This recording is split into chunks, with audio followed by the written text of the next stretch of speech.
What an insane week it has been for the market. Hi there everybody and welcome back to another last week's movement when it comes to the S&P 500. We're going to be taking a look at, guys, how the S&P 500 actually did this past week because, well, yeah, as you can see, it was pretty nutty. Though it did end up rather positive towards the latter end of the week. So let's actually delve into the heat map and see what we can actually find out. So with that said, let's get started with this video. Jumping into the heat map, guys, starting of course with the technology sector, tech actually did fairly good. Mega caps like Microsoft, Apple doing fairly good, gaining around 0.77% and 1.75% respectively. The semiconductors actually did fairly good as well, aside from of course Intel, which if you all guys saw my previous video on their earnings report, yeah, it was pretty bad. So they actually ended up losing 2.53%, as well as NXPI losing 1.21%. The software and applications were all pretty much green, as well as the information technology services. We have a couple here, like for example FIS losing 4.7%, and a couple of the small ones over here as well losing in this subsector. But overall, guys, when it came to the technology sector, everything was fairly much in the green. Coming now to the communications sector, we got the mega caps of Google and Meta actually gaining. Google up 1.35%, while Meta gained a whopping 5.04%. Coming now into the entertainment, well, we actually see that Comcast gained 2%, Charter gained 7.15%, and Disney gained 0.5%. Netflix also gained 0.84%, and the only one that pretty much lost here was Warner Bros, losing 2.73%. But this gain did not extend to the telecom sector. Verizon losing 2.69% on the week, AT&T losing 2.29%, and T-Mobile, well, the only one that gained out of the telecom services at 1.05% in the positive. And even Lumen Technologies losing almost 2% as well. As it stands, guys, communications pretty much 50-50. However, there was a lot more green than red, and the green ones that we did have, like Charter and Meta, really did bring up the rest of this sector. Coming now to the consumer cyclicals, we got Amazon gaining a whopping 4.33%, Tesla losing 3.02%, GM losing 0.5%,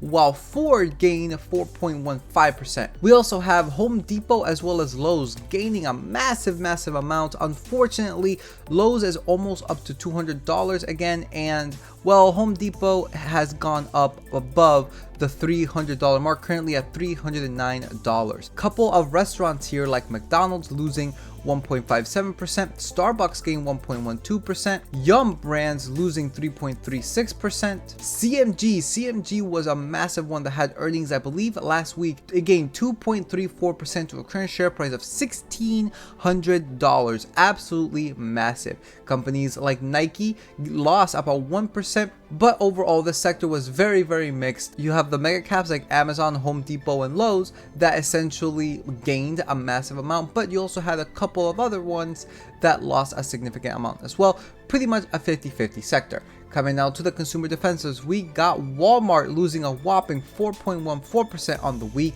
Coca-Cola also losing 1.23%, Pepsi losing 0.23%, Monster Beverages losing 8.27%, and Keurig essentially flat at 0.05%. So overall, this was actually fairly red. However, guys, looking at the household and personal products brands, Procter & Gamble gained 4.18%, Kimberly-Clark also gained, which Kimberly-Clark is the competitor to that Procter & Gamble, also gained 1.21%, EL losing 0.86%, CL gained 2.15%. Overall, guys, this was actually fairly interesting because we did have a lot more red when it came to like the big companies, but overall it was still rather 50-50 because a couple of the tiny ones also gained a significant amount. Looking now at the financial sector, very 50-50 here as well. We got the credit card services like, for example, Visa, MasterCard, American Express, PayPal, all gaining a significant amount. PayPal gaining the most at a whopping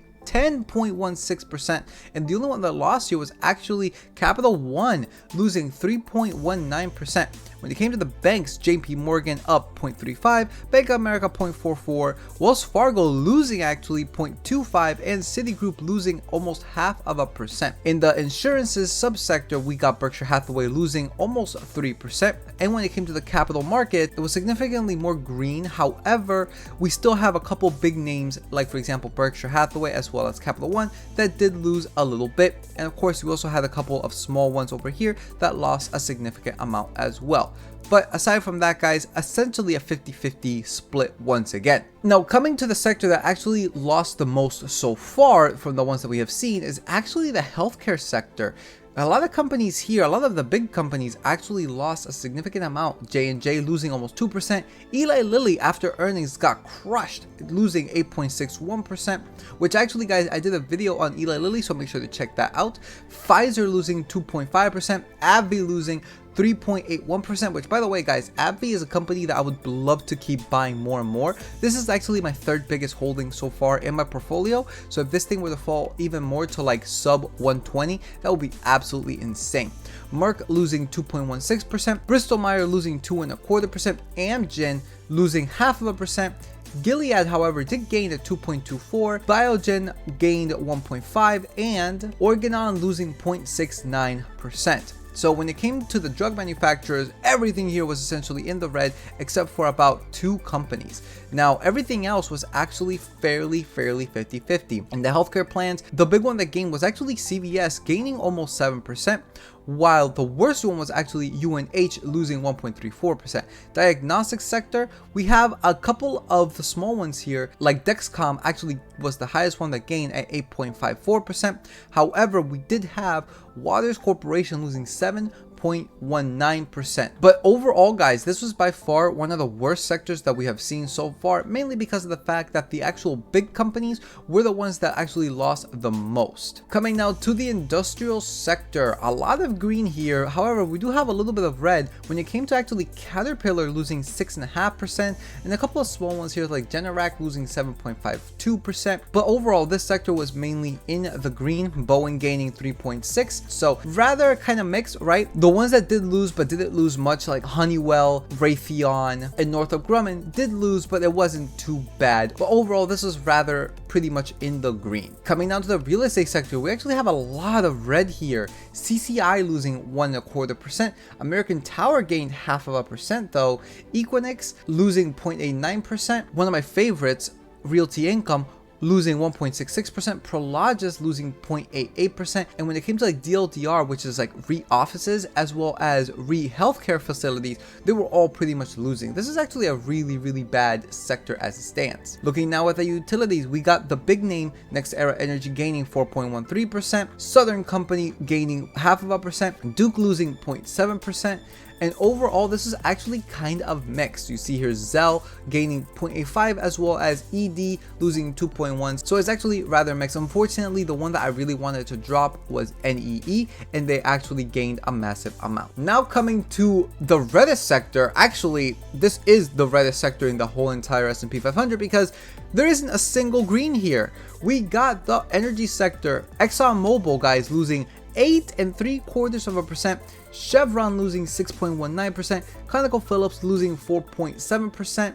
Occidental losing 10.25%, VLO Valero, which by the way I actually also did a video on that one, make sure to check it out, also losing 5.22%, and overall, guys, the worst performing sector. There isn't a single thing of green in this entire energy sector at all. And now lastly, looking at the basic materials, this is a little bit of 50-50 as well. We got companies like Air Products Chemicals gaining 5.8%. However, you also have companies like Sherwin-Williams losing 2.01%, Freeport losing 4.06%, Newmont losing 1.13%, Dow losing 3.23%. So pretty much 50-50, guys. As it stands, when it came to the entire S&P 500, well, it's kind of 50-50. I understand that it did gain overall by around 0.9%. However, this was mainly due to the mega caps, like for example Microsoft, Apple, right, Google, Meta, Amazon, that really just brought it up. But if it wasn't for these companies, this thing would have been severely in the red, in my personal opinion. I still think that we are in the eye of the hurricane, and well, this is the calm before the storm. So with that said, guys, that pretty much does it for this video. Like if you like, comment, subscribe. Thank you so much for everybody who have done. By the way, we have reached the 800 subscriber goal before the end of August. That is absolutely insane. Let's now reach the 900 and then into the 1000, for which I'm going to do a very special video. So with that said, peace out, and I will see you all next time.